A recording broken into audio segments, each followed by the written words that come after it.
bunder kepleng sumorot mangilak-ilak cahyane nrabas sakalir kang dinebah dadi ambyar mubyar tekate kenceng tan ana kang bisa ngalingi lan tan kinereh ing mubah musi ing kahanan hanenggih Sang Bagaskara ngregancang mring awang-awang adoh papane nanging daya panase kagilo-gilo kawasa mrawasa saben makhluk mesti tunduk nglumpruk tanpa daya sunare srengenge sumelet mahanani hawa benter banter hanguntar-untar temah bengawan kedung tuk balumbang sami kasatan toya bumi rengko lemah nelo kekayon sami wuda merga entek godhonge garing blasah ing kisma saben-saben kang gumelar gampang kobar dening swasana gampang kobar dening uruping geni labet garing lan ringkiye ora ngempungke wreksa wisma wana nadyan jiwa manungsa uga gampang kebrongot kobong dening swasana panas baran buteng budine larang sabare gampang muringe kaya gegem mawa saenggon-enggon bisa mubal saben senggolan maletik malatu-latu merga ngendelke kasudirane ngendelke panguasane lan ngendelke donyane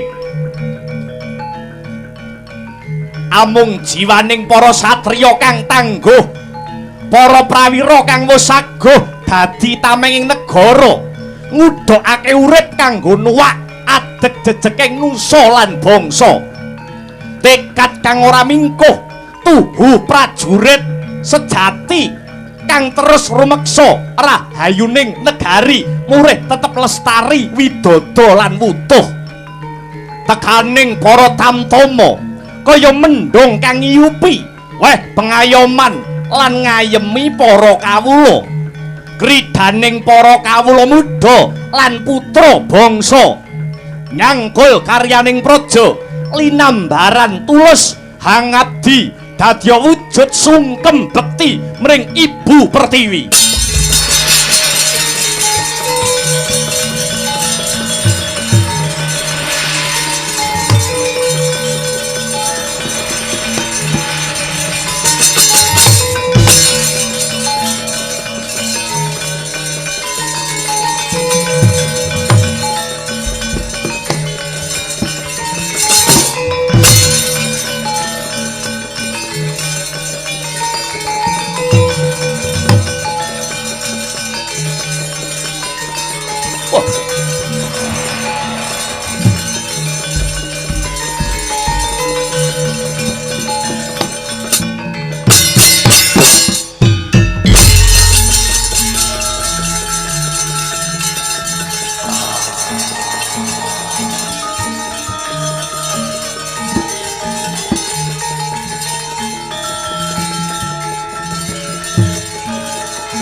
Nimas hayu pujaning sun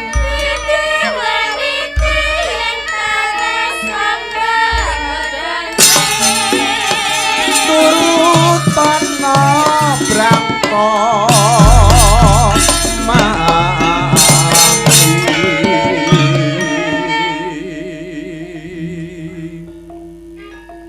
ora ana wong wadon kang kuwon jiret rasaku kejaba mung sliramu wong ayu Supraba tambanono brangtaning Prabu Kala Pracona ratu ing negara Giling Wesi mara madhepapun kakang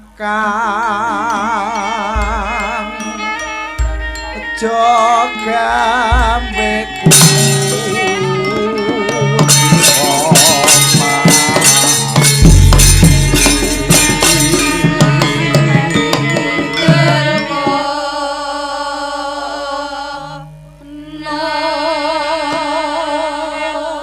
wiwit pucuk rambut nganti jempol suku babar pisan ora ana getek cirine wong ayu kalamun sliramu dadi garwane Prabu Kala Pracona ora bakal tiba ana ing parang curi nanging malah tumiba ana ing kasur babut aja mung tansah leledo Supraba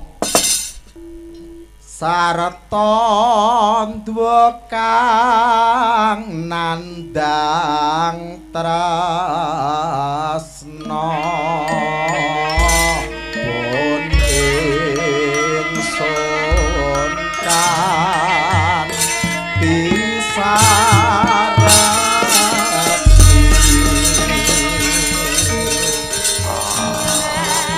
mani ing atiku dijantung ing kalbu Supraba nyakepo marang pun kakang wong manis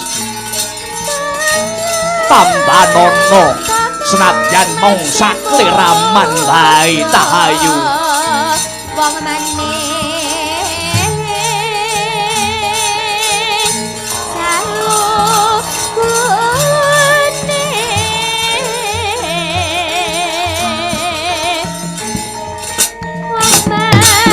Supraba, kowe ning endi Supraba?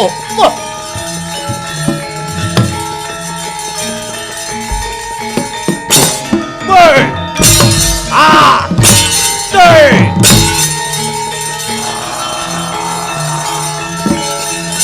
Ah! Dei! Ah!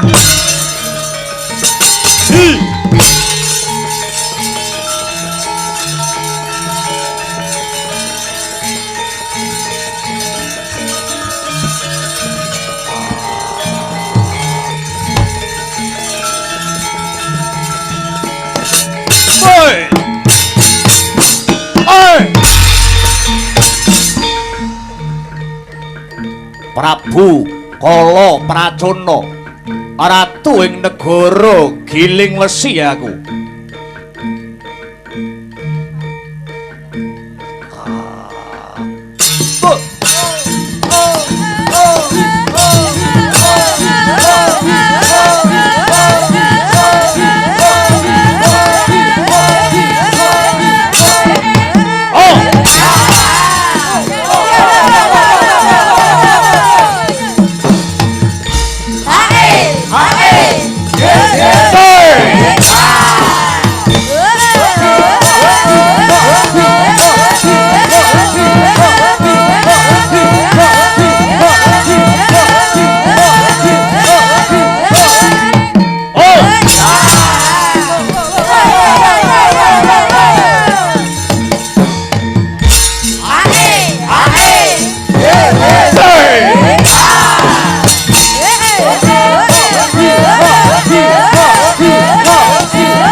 Wah!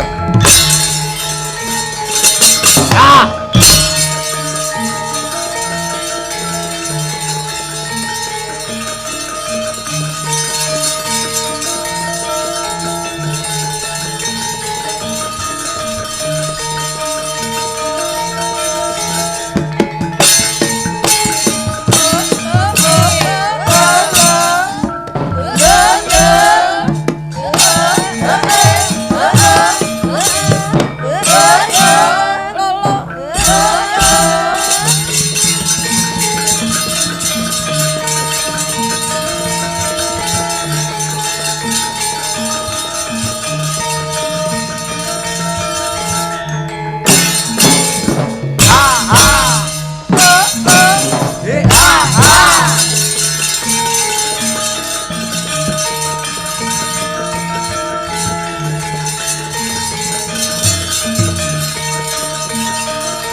Dening utamaning nata berbuti bawalak sana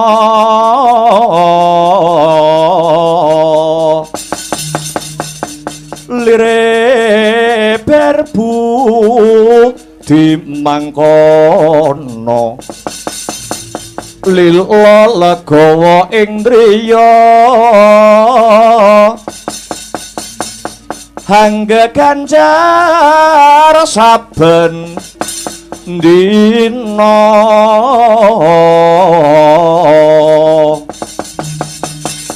agung denya paring dana lire kang bawa laksana anetepi pangandika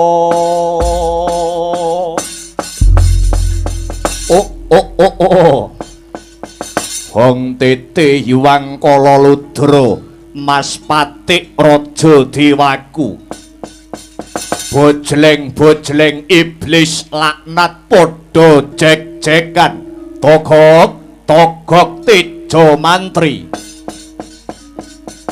kula wonten tinimbalan ingkang adhawuh sinuwun Prabu Kala Pracona amiji kang abdi kula pun togok teja mantri semono uga kowe mbilung Sarawita dawuh bose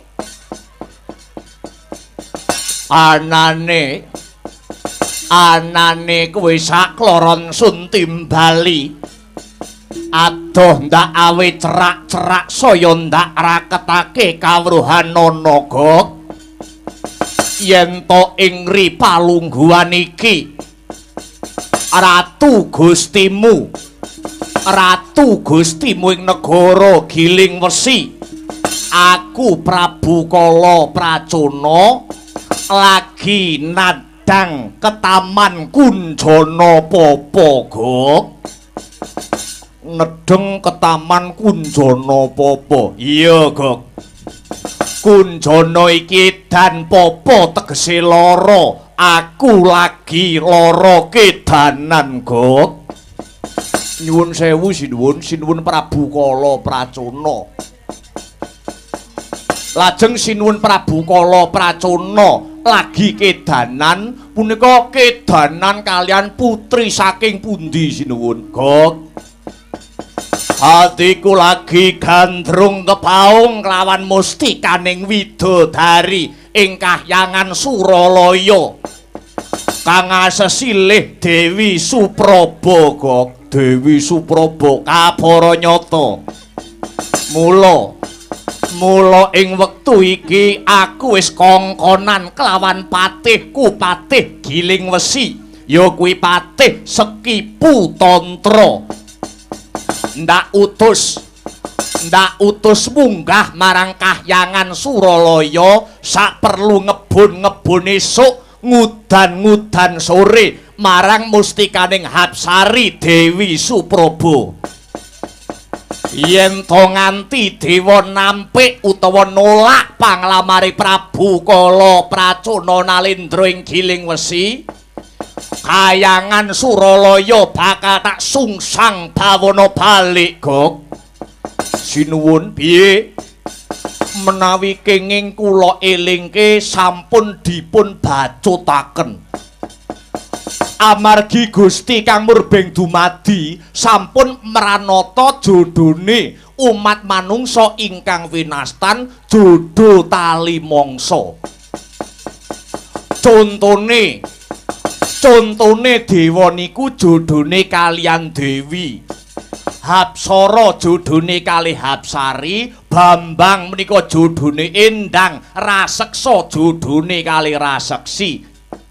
Dados menawi paduka menika sipating raseksa kok badhe ngayunaken wujudipun widodari punika wonten paribasan cecak nguntal cagak cebol gayuh lintang.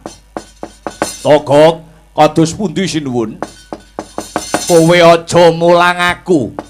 Kowe apa ora tau maca sejarah kalamun Duk Rumuhun kuwi ana wujuding raseksa nanging bojone widodari. Punika sinten? Ya kuwi Raden Kumbakarna, satriya saka Panglebur Gangsa.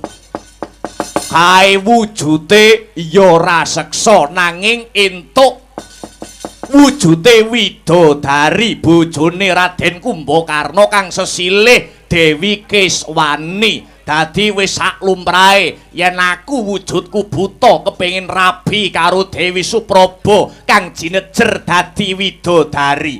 Mungke riyin sinuwun Raden Kumbakarna menika saged dedhaupan kaliyan Dewi Kiswani.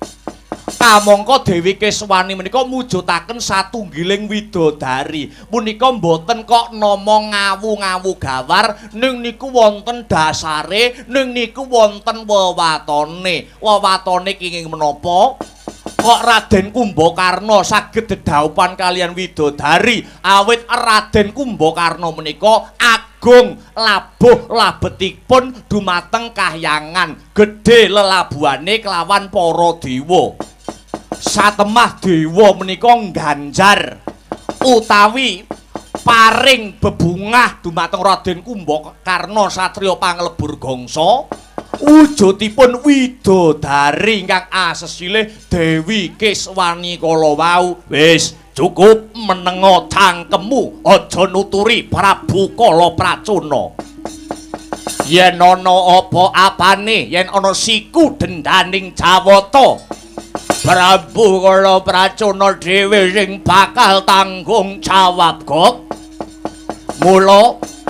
Mula sak mengko kari ngenteni tekaning patih Sekipu Tantra marang negara Giling Wesi kanthi nggawa pawarta kira-kira panglamare Prabu Kala Pracona ditampa apa ditampik lawan para dewa.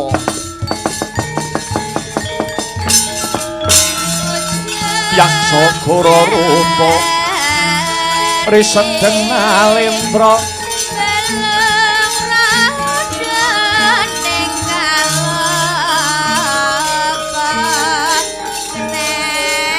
yaksa laku kang malingkang gambira marang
Oh, Sekipu. Oh.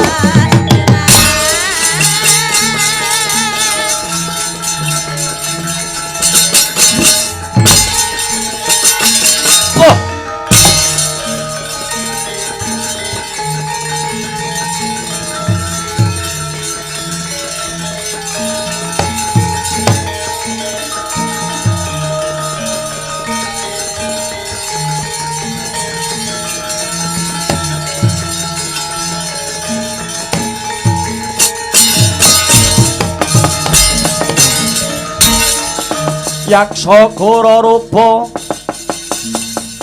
Risedeng Nalendra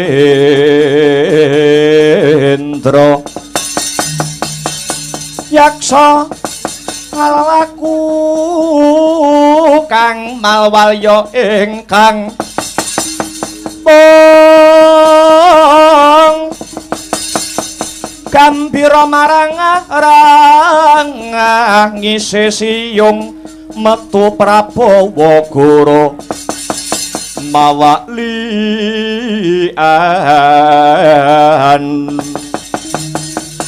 Ditya Durbala Harso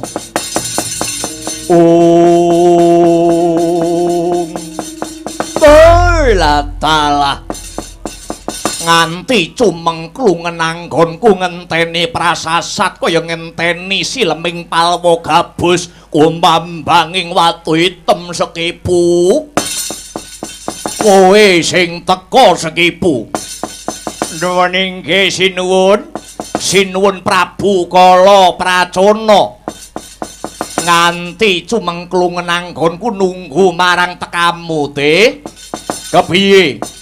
kepiye mungguh pawartane panglamarku panglamare Prabu Kala Pracona ditampa ditampik karo para dewa kendhehku mrungsung ing kalih kesuk panata ling kabudaya-daya Prabu Kala Pracona kepengin ninggal uninga nuwun inggih sinuwun Prabu Kala Pracona sampun kasembadan keng abdi pun Sekipu Tantra minggah wonten kahyangan Suralaya Sekipu Tantra minggah wonten kahyangan ngadhep marang para dewa atur wuninga sinuwun bilih ing ripalenggan sakmangke kula Patih Sekipu sampun angsal dawuh saking para dewa. Piye dawuhe para dewa? Ditampa apa ditolak panglamare Kala Pracona Sekipu?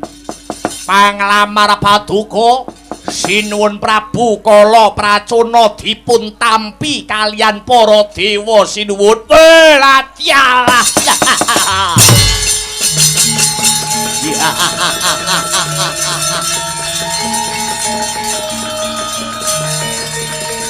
Oi, oi.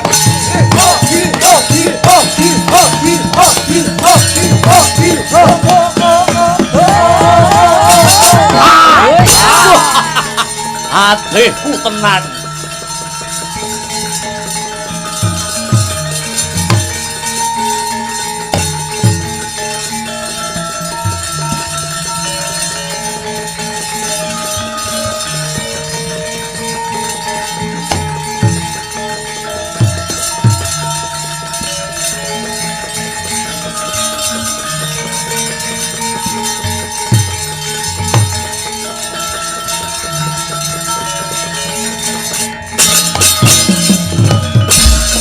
Buta Pandhawa tata gati wisaya Indriyaksa sara maruta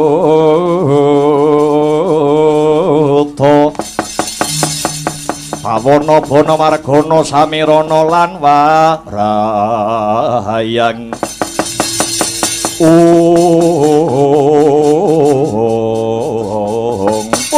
latyalah bebasan mlaku ing wanci pangklong kepapak ing ngobor sewu Sekipu krungu kabar yen to panglamare ditampa lawan para dewa. Nuwun inggih sinuwun ngestakaken dawuh. Banjur besok kapan dina lan sasine Prabu Kala Prajana bisa rabi, bisa dedaupan kelawan mantasaning widodari Dewi Suprabawati Sekipu. Mugi kawuningan sinuwun manut dawuh pangandikanipun para dewa ingkang kula tampi. Dina lan sasinipun anggenipun paduka dedaupan kalian Dewi Suprabawati punika sampun dipun temtokaken kalian para dewa. Ladyalah syukur bagi jumurung yen pancen kaya mangkono. Sajake dewa Giris nyawang kekuatan saka negara Giling Wesi. Ketitik panglamarku bisa ditampa. Banjur dina kapan sasi pira aku bisa dedaupan kelawan dedantunging kalbuku Suprabawati Sekipu. Mekaten sinuwun mugi kawuningan dawuh pangandikanipun para dewa. Paduka sinuwun Prabu Kala Prajana daup utawi rabi kalian Dewi Supraba mbenjang dinten Selasa kliwat sasine Jumadi lawas kalian paduka ken ngentosi bosoke beling. Piye balenono tembungmu? Paduka bakal rabi kalian Dewi Suprabawati. Nuwun inggih dinanipun dina Selasa kliwat sasine Jumadi lawas kalian paduka ken ngentosi bosoke beling. Buta goblok kowe. Wah. Buta pengung, buta mejenun wis Sekipu.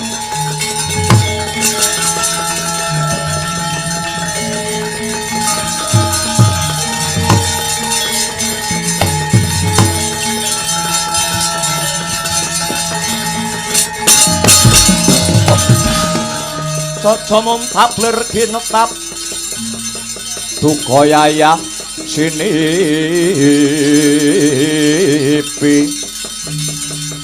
Jojo bang mawinga wengis kumedhot paton ning lati.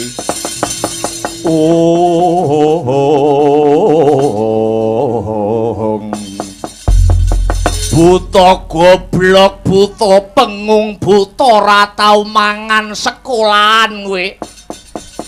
Kowe kuwi diapusi karo para dewa ning kowe ora krasa. Lho, kula menika matur jujur, witing klapa sak lugune.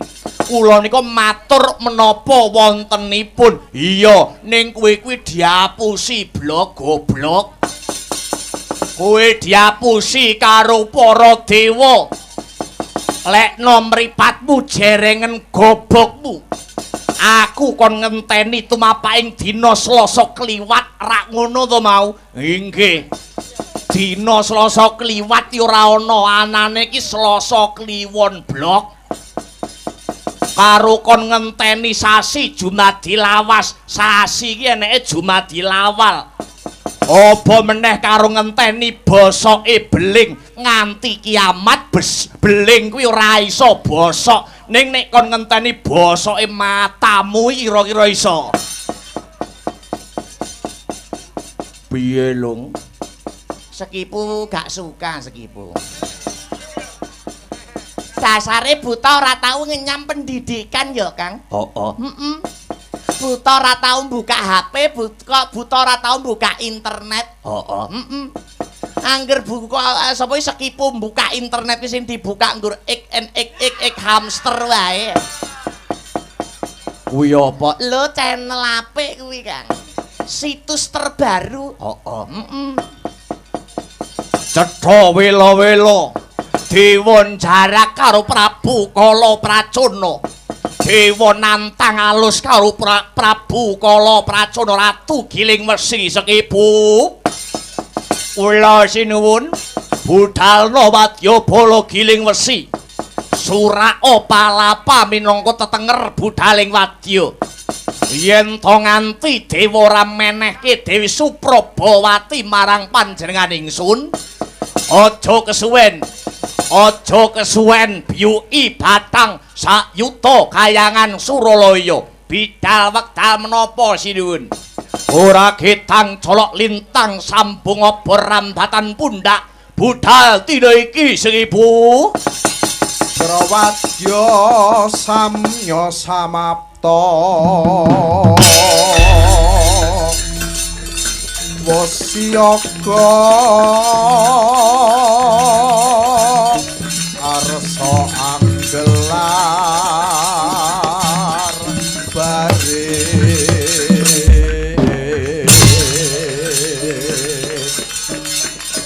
manunggal sak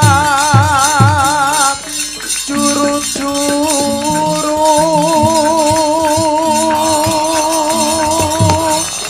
kumlebet kang bandira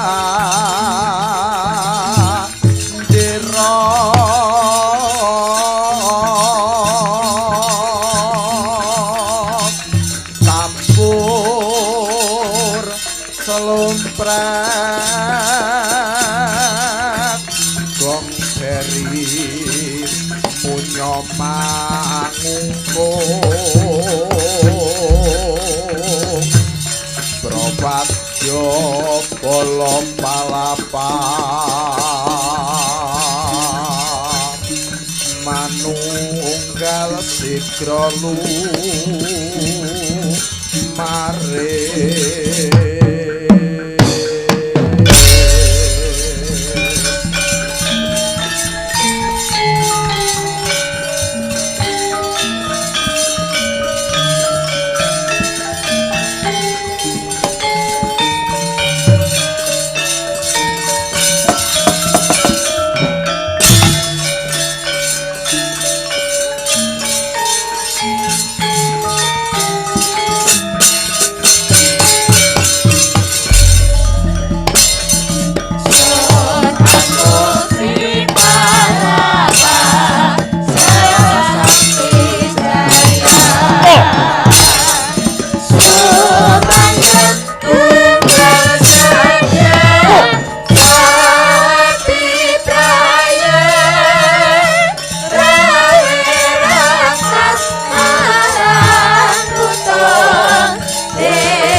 Hey!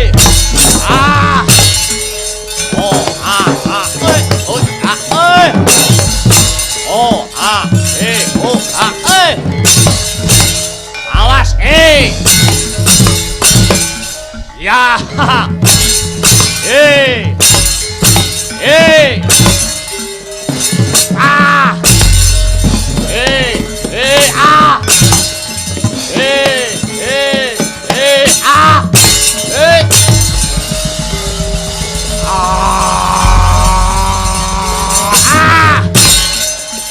Hei. Hei. Hei. Hei. Ah!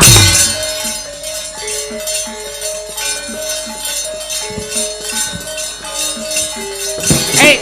Ah! Hey! Hey! Hey! Ah!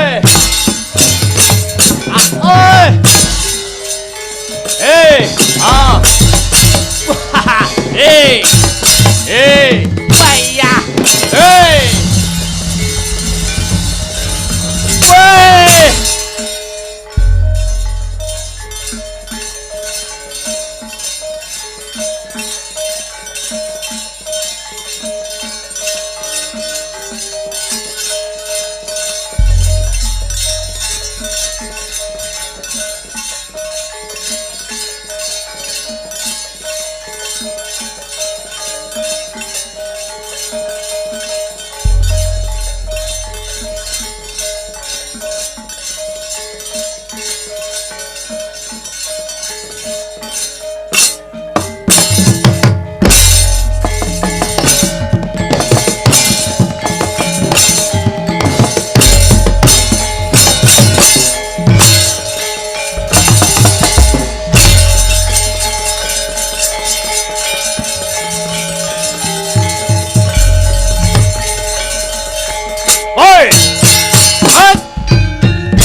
Hey! Hey!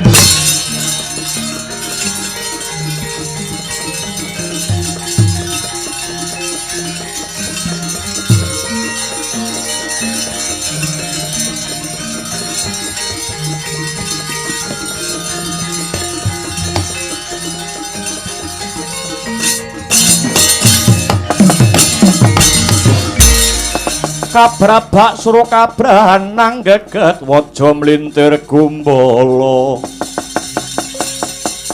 sugal wijiling sabdo ing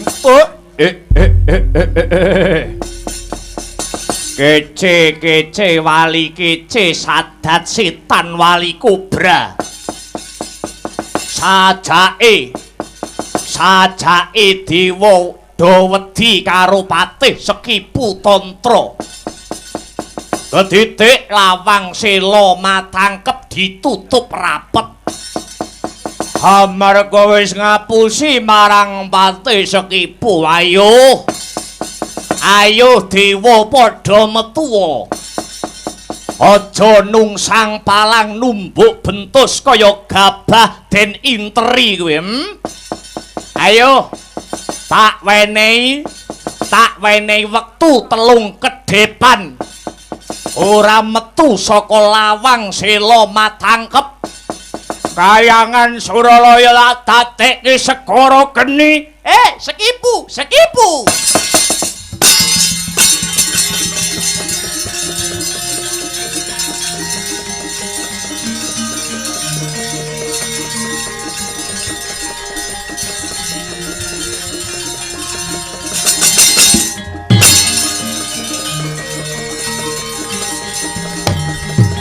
Loh.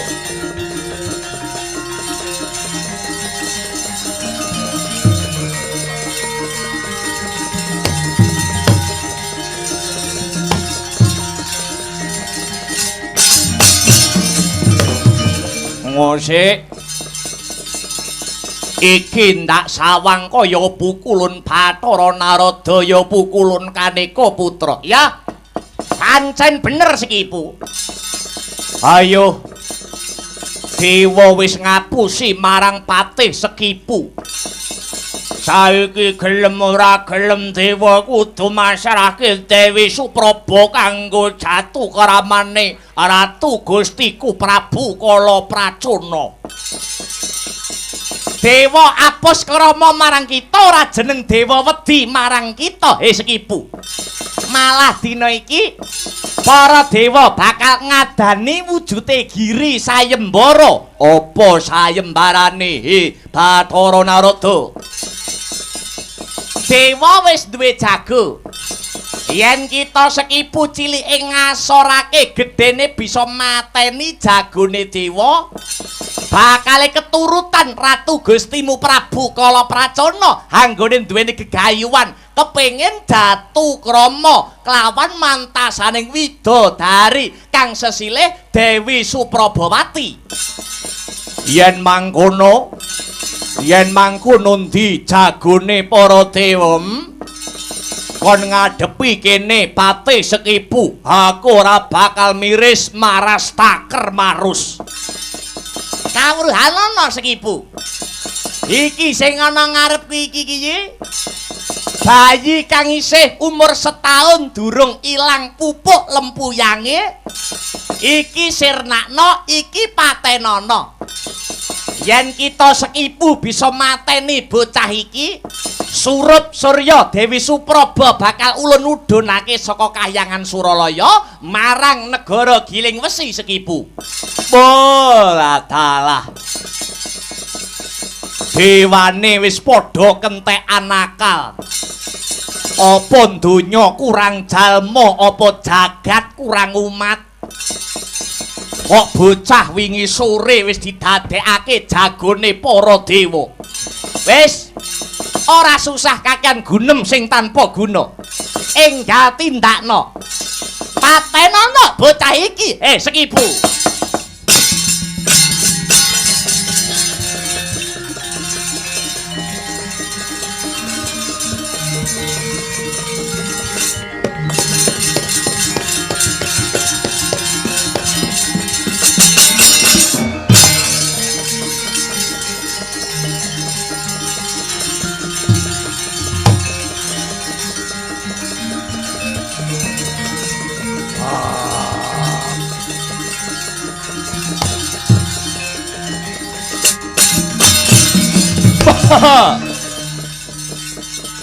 Dewa wis mlingerke blate.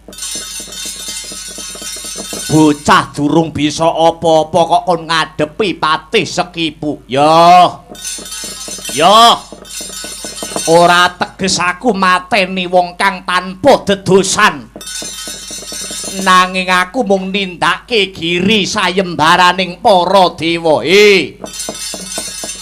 Bocah kang isih abang tak untal mongso ngambau cetak kowe.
Lho, wis iso brangkang.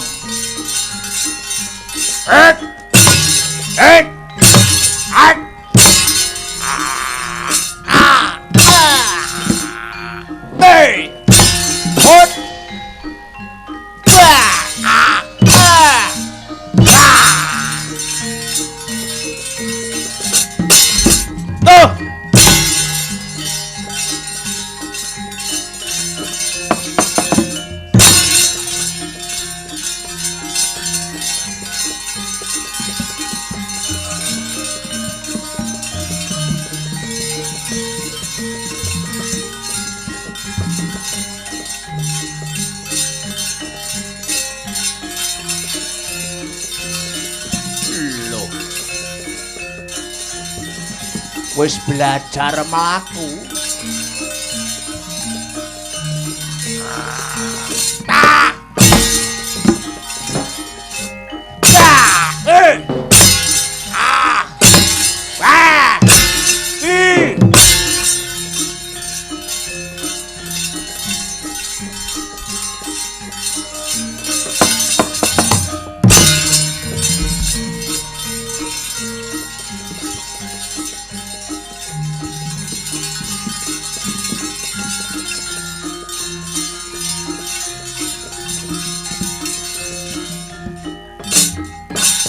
Loh, adik wis iso ngadeg. Iki jane bayi apa? Ndak kemah-kemah, ndak kepruke kok ora ginawe rasa. Loh. Malah nyedhit. Ngece kowe bangsat.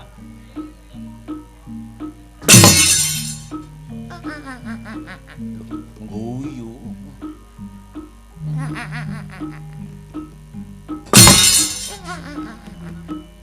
Koclok lho.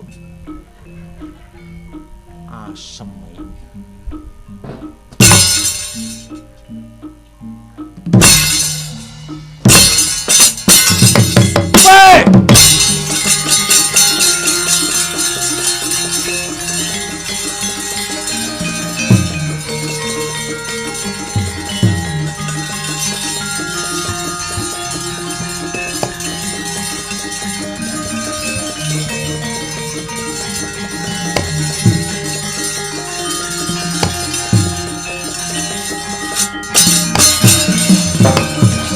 Yo jagat yo dewa yo Bathara. Iki jane bocah apa? Kulite te alot kaya ban jero. Tak kemah-kemah ora catu babar belas. Dewa, kowe aja jarak karo patih Sekipu kowe. Aku wegah musuh bayi iki gedhekno luwih dhisik.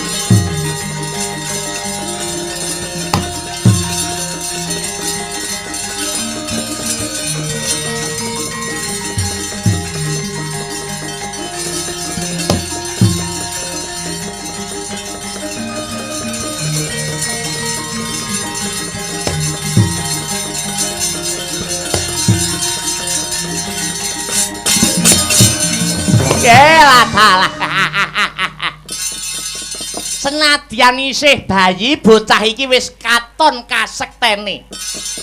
Ketitik dipolo gantang dicakot babar pisan ora tumama ana kulite. Sekipu. Yen pancen kita pengen bayi iki tak gedhekke luwih dhisik, ya tak turuti kepengenanmu. Sekipu.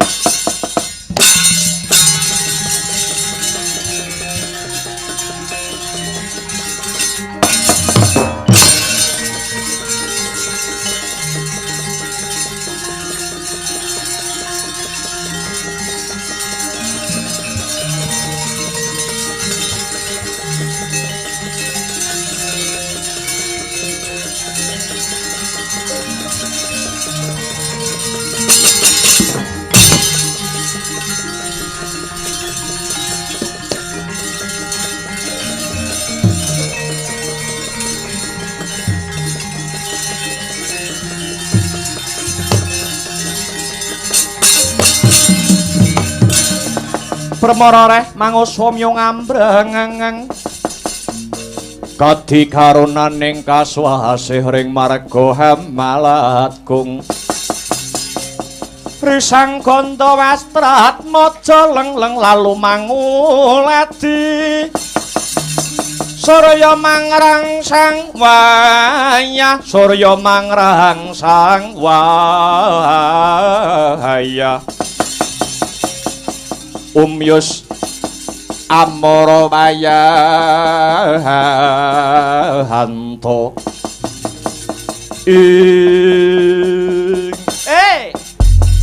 Empu Ramayadi kula wonten dawuh pukulun kowe ana ing kahyangan kene duweni kewajiban dadi tukang pandhe.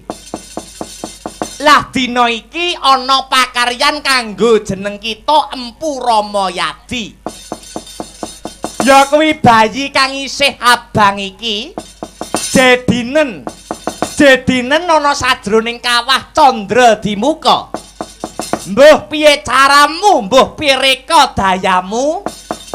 Aku kepengin meruhi bocah iki gedhe, bocah iki dadi dewasa.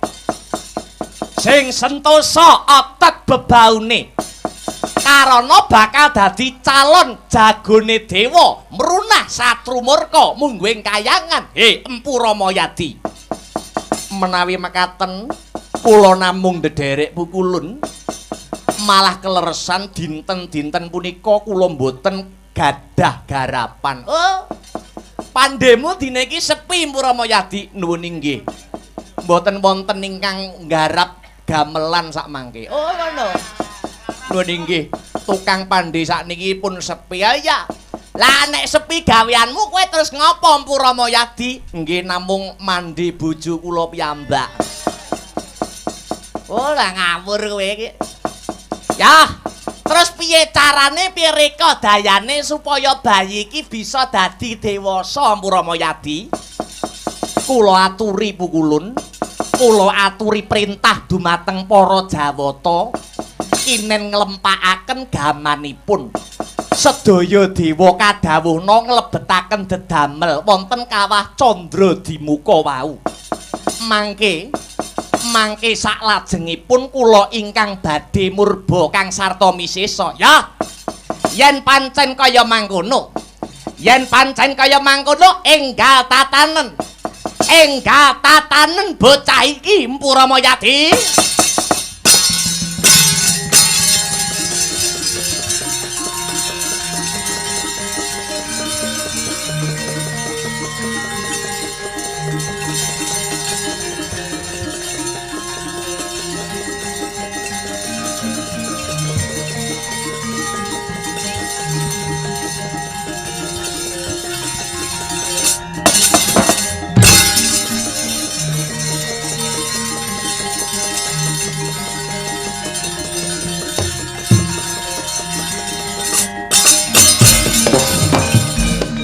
Dewa-dewa. Aja lali cepakno senjatamu kabeh ya. Dek dilebokne ana kawah Candra Dimuka manut ya. Ora lali dewa-dewa wedok. Dewa-dewa wedok cepakno godhogno wedang ya. Ayo, ayo. Sing wedok suarane ngungkuli sing lanang. Apa peh lambene loro? Nggih. Enggal tindakne.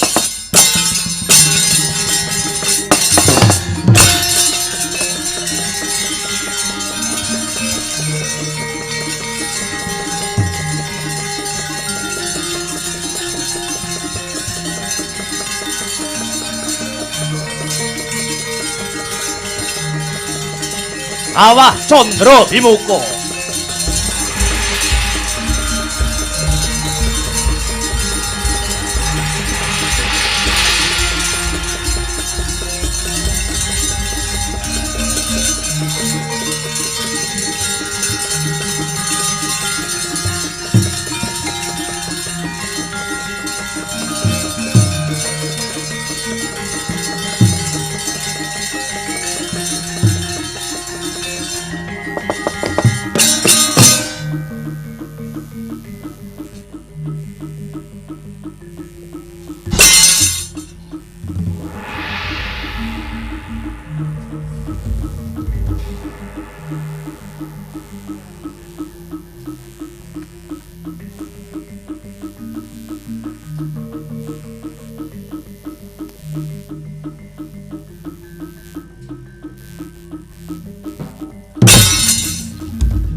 Pangudarit yasra riwut Ruwedhi rawat wawadi wedi lamun kauningan Mring sang hambet ngumalati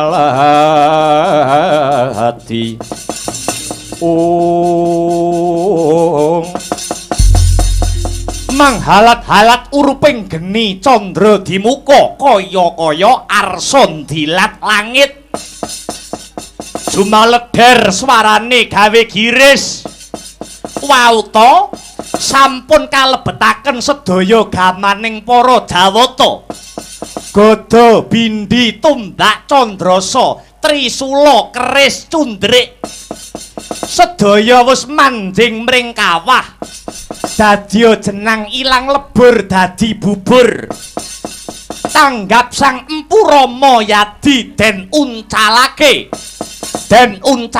jabang tetuka mring kawah candra dimuka tan sakwetawis dangu dadya satriya gagah prakosa glewo kaya golek kencana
Krincing wasi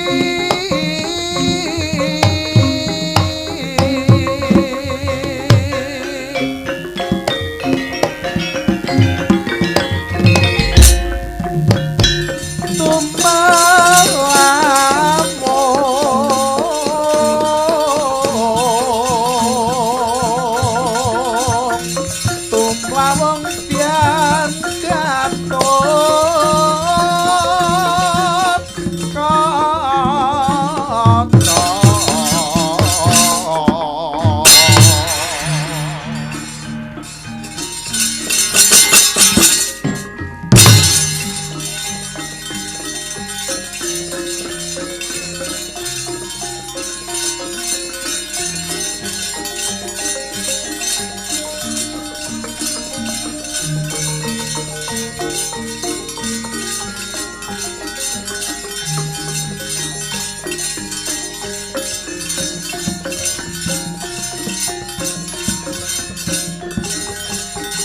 lah salah wis dewasa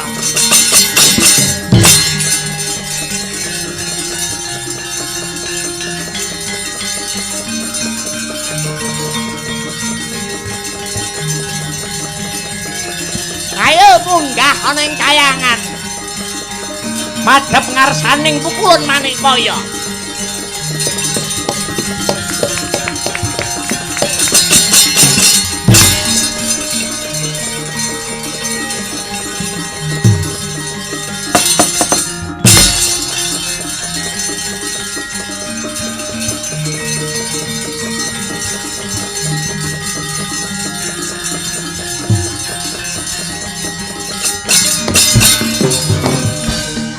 Iku saknyatane kunjang seret winangun mengkemon aluri rinhepo muni rinanggo gerangan prirasakan niarsi anggrek sesigetan kaplo kepijalan suwe-suwe aku jubrono bangkit magang kaki romo sigra saya raga sumantin kaliling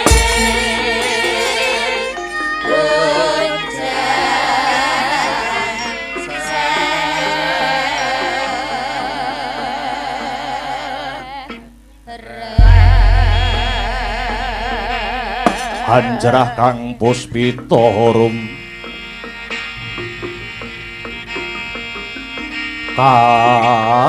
kasiliring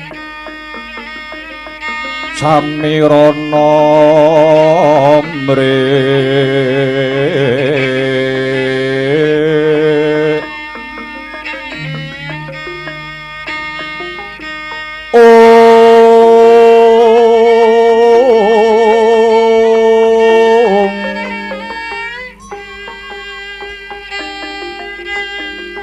Sekar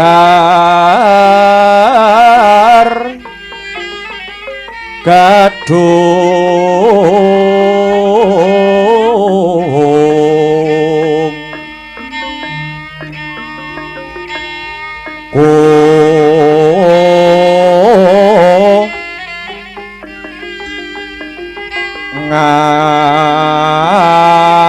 ngas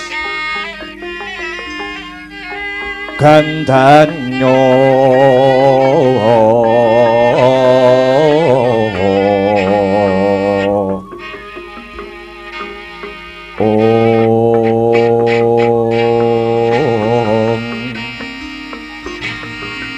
maweh rarasrahaning driya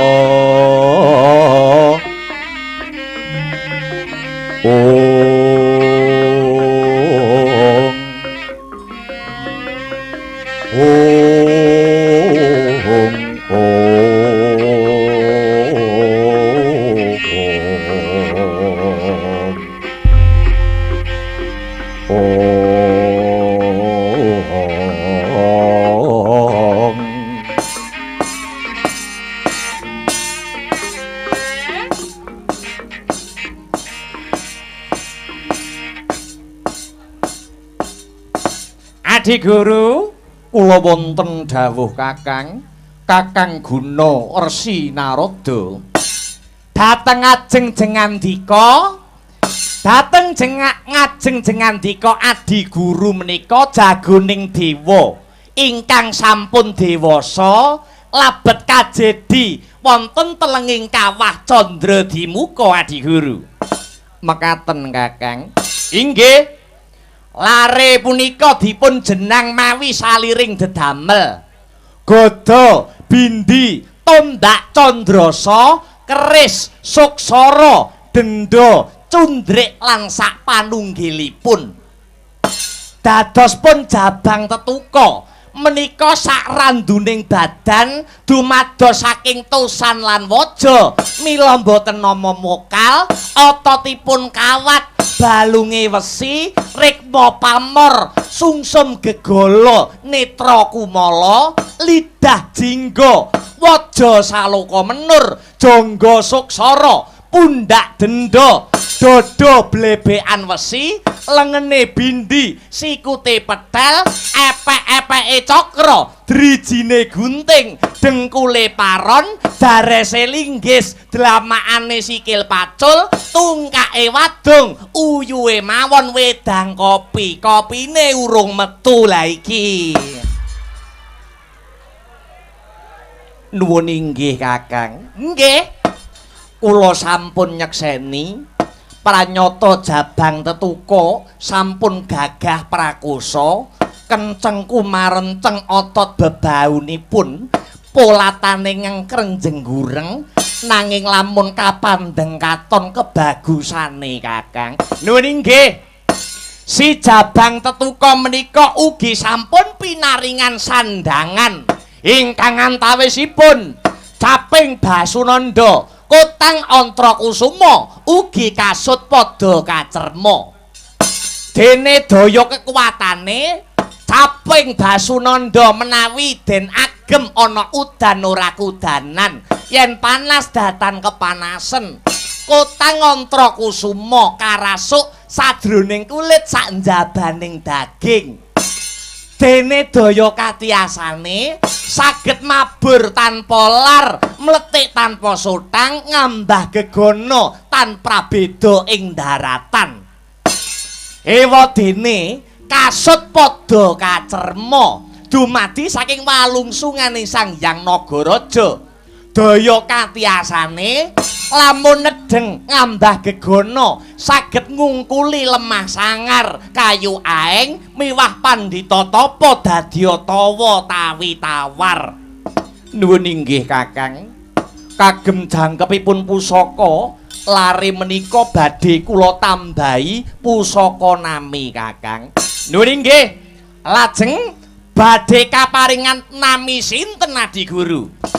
Kakang, kula aturi nyekseni lare menika badhe kula paringi tetenger Raden Gatotkaca, ya Guru Handaya, ya Purbaya, ya Inten Simbarja utawi Krincing Wesi Kakang. Lenglenging driya mangu mangun kong kanduan remang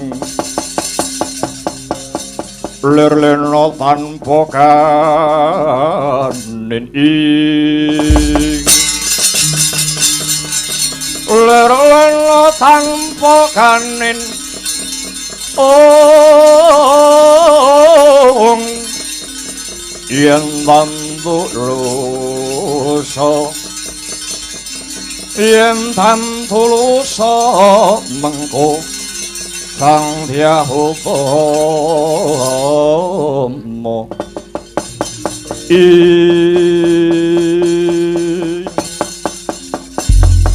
Asma kinarya japa sedaya menika menapa werdinipun Adi Guru? Raden Gatotkaca menika tegese kempaling karusan utawi dedamel. Guru Handaya menika kinasih dening Hyang Guru. Purbaya menika ageng panguwasanipun Inten Simbarja menika mengku teges pepetingane satriya. Kerincing wesi menika anggadhahi mengkuwerdi kekuatan ingkang sanget anggegirisi Kakang. Kagem jangkeping si Gatotkaca. Gandeng Jabang Tetuka utawi Gatotkaca menika sampun dewasa. Nanging Gatotkaca supe dereng pinaringan suwanten Kakang. Oh iya ya. Niki durung wonten suwarane, dereng wonten Kakang. Pramila badhe kula iseni gandeng sakranduning badan Gatotkaca punika cinipta saking tosan utawi dedamel. Swaranipun Gatotkaca nuwun inggih badhe kula cipta saking guntur. Guntur utawi kilat utawi tatit badhe kula cipta kagem swantenipun Gatotkaca Kakang.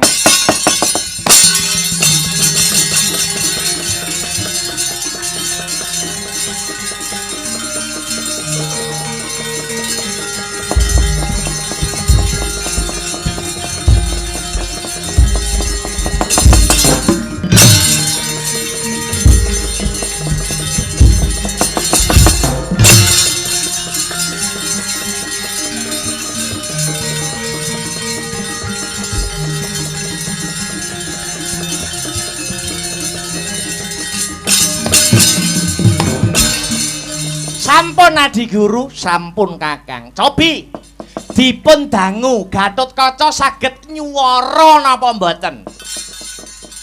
Jabang Tetuka Gatotkaca. Kula wonten dawuh ukulun. Wah, kegeden iki, kegeden. Kegeden Kakang nggih, niki kudu disetel riyin. Kudu dilaras luwih dhisik. Makaten Kakang inggih iki gunture kenemenen. Bledeke kenemenen kula setele niki kengebasen cara son. Makaten Kakang nggih kula untire riyin.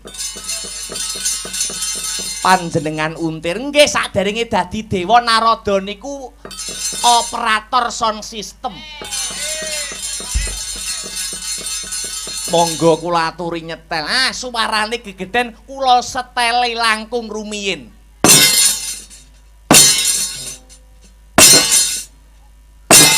Nah, copipun. Jenengan dangu Adi Guru. Jabang Tetuka Gatotkaca. Kula wonten dawuh. Wah, kenemenen.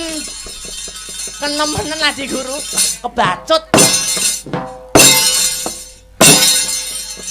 Gatotkaca, kula wonten dawuh. Lagi pas, lagi pas. Kenemenen nggih. Nek ngrenda kebacut.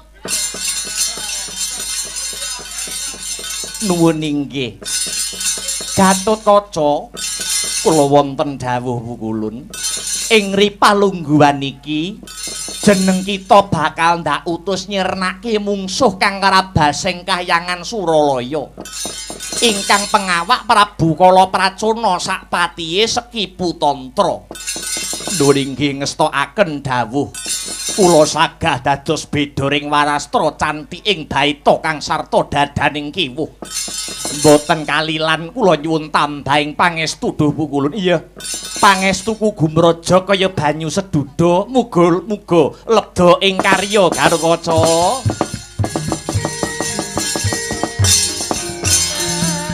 Prikata sang Gatotkaca tinon mapak arengga suta.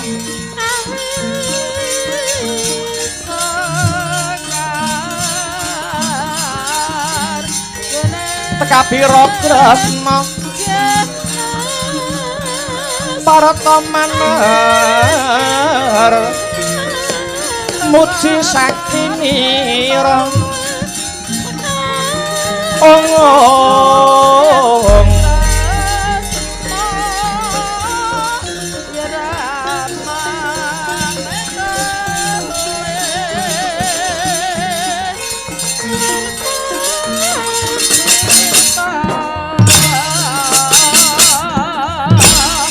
Rate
Tuh.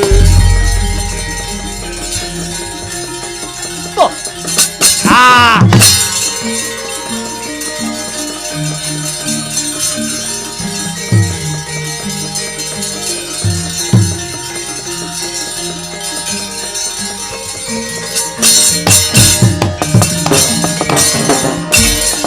Rumah layun sang sekipu goro rupa mangeses kadiangin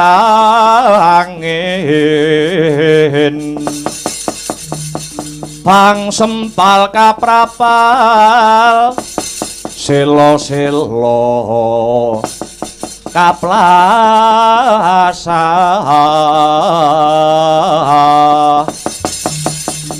satu lumayu mangungsi kagiat kakudo kang jogo bumi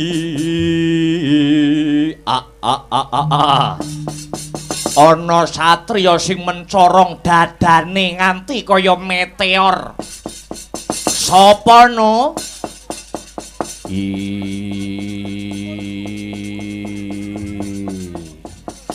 Weladalah ditakoni malah gereng kaya gempa bumi. Gatotkaca jenengku. Wah, Gatotkaca. Ya jagoning dewa. Jagone dewa. Ya elahane. Wis gedhe kowe le. Ya kapara nyata kowe sapa? Warangka dalem negara Giling Wesi kekesete Ratu Gustiku Prabu Kalapracana patih Sekipu Tantra kang dadi jenengku Sekipu Tantra. Ya kowe ora sandadak melu celeng boloten kebolatengen iki urusanku karo dewa. Yen pancen isih pengin dawa umurmu ngaliya saka pengarepanku bangsat. Aku kang minangka dadi jagone dewa. Sapa wae wani ganggu kayuananing kayuwangan Suralaya, Gatotkaca sing dadi musuhe. Wah, kowe wani karo aku. Apamu sing tak wedeni?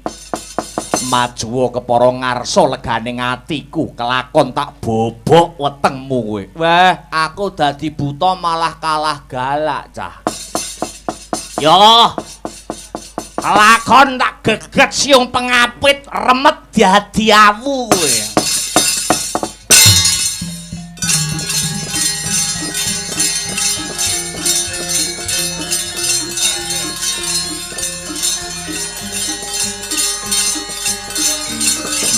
Ah. Wait. Ah. Hi.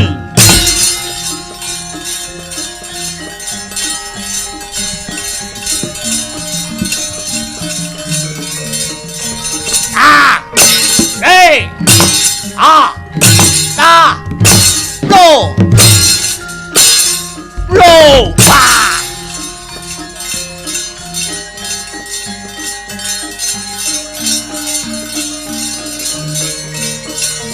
Ah.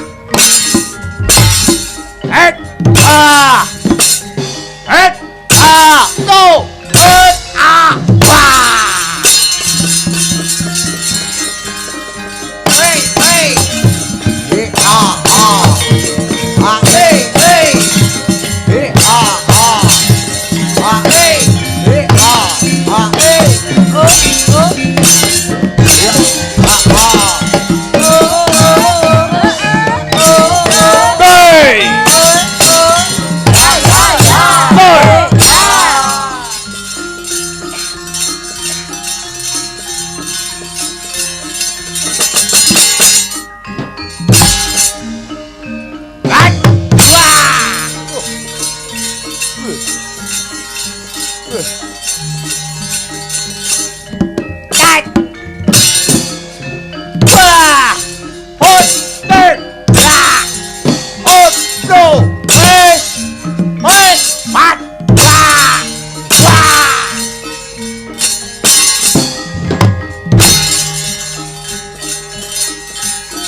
Dah.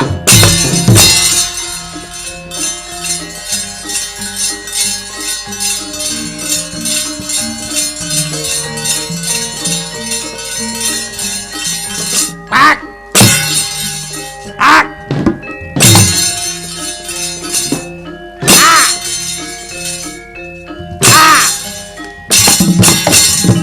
Wait!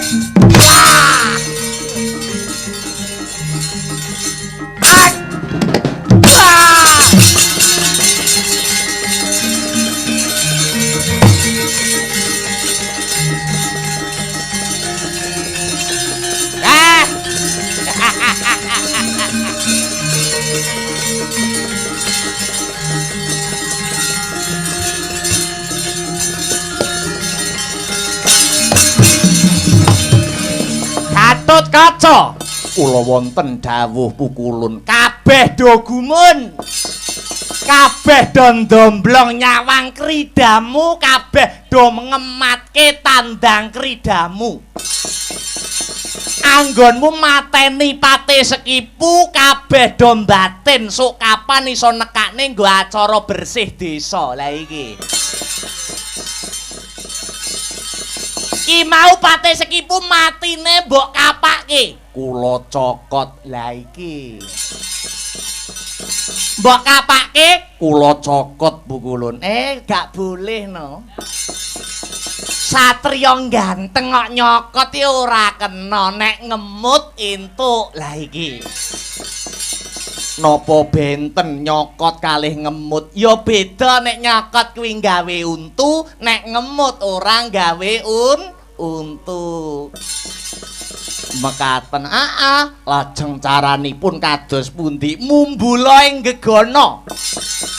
Tandak sirahe pluntir gulune. Ing kono musuhmu Prabu Kalapracana bakal tumekeng sirna. Nyuwun pamit Pukulun.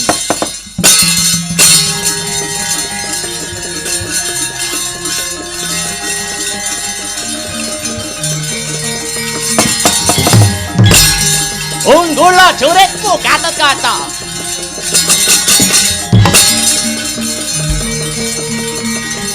Banjur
Sampo no aja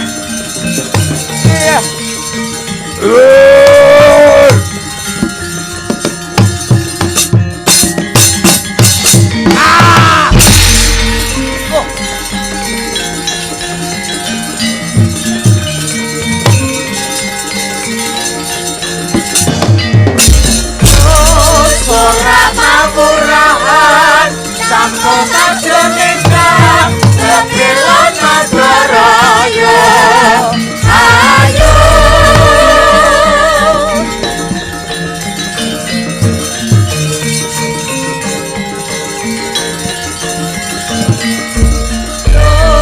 ora mawuran capo sajroning kang kepilan Nagaraya ayo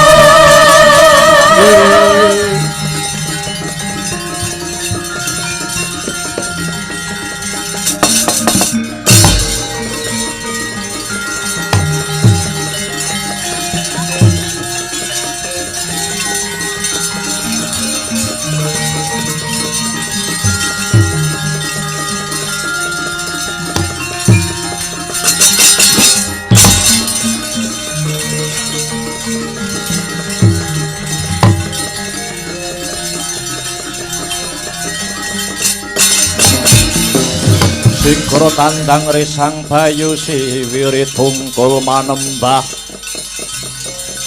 anglir boyo kuntap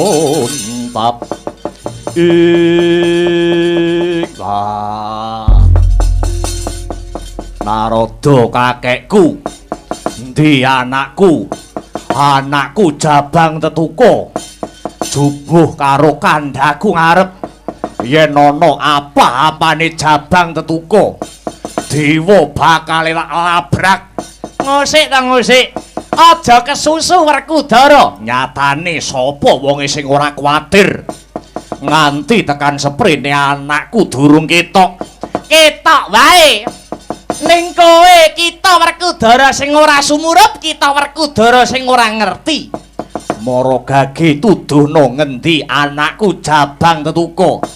Lah iki sing ana mburi kuwi iki. Aja gojek. Ora kok gojek piye to? Iki anakmu jabang tetuko. Saiki wis dewasa merga dijedi ana kawah candra di muka. Supaya bisa dadi jagoning dewa. Dewa uga wis paring pusaka tetenger ya kuwi Raden Gatotkaca, guru Handaya. Iki anakmu Werkudara. Anakku Gathot.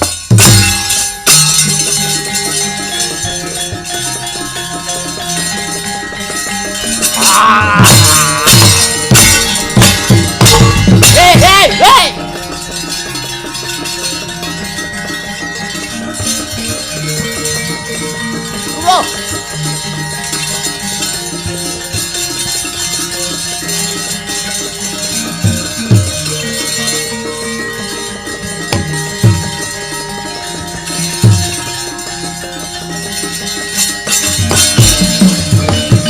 Aja ngawur kowe Werkudara.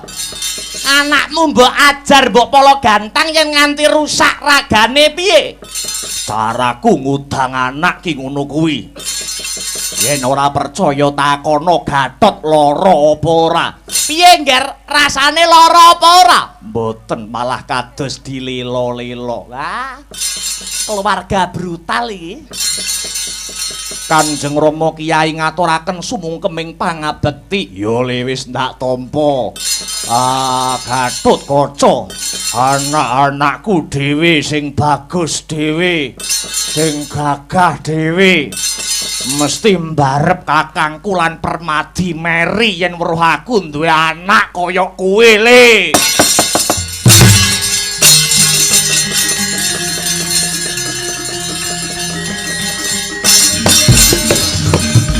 Dewa-dewa sukata marang sureng prangudane arum-arum ngendan wing awiyat Narada ngepalani aduh bocah kok baguse kaya ngene Gatotkaca cah bagus Gatotkaca bocah sigit Kakang Mas Werkudara napa kula parengaku anak dateng pun Gatotkaca Rasuti Gatotkaca anak-anakku dhewe Menawi mekaten kula aturi nyekseni bilih ing benjang kula anggadhahi putra ingkang mijil putri badhe kula jodohaken kalian putra pun Gatotkaca. Wegah Gatotkaca anakku sing tak eman-eman rasudi rabi karo anakmu wedok. Eling-eling Janaka ki bojomu akeh. Nek duwe anak wedok rawurunga dadi bocah wedok sing seneng selingkuh. Kacang ra ninggal anjaran. Gatot arep tak goleki cah pondok le.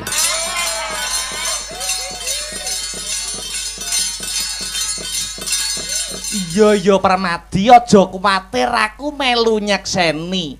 Wah, aku ra melu-melu iki. Tak ngalihae berat nek wis urusan karo keluarga iki berat. Wis, nek nggur cah loro ngene iki arep nyapa jal. Peluk Koko Prabu. Gah padha lanange kok pelak-peluk.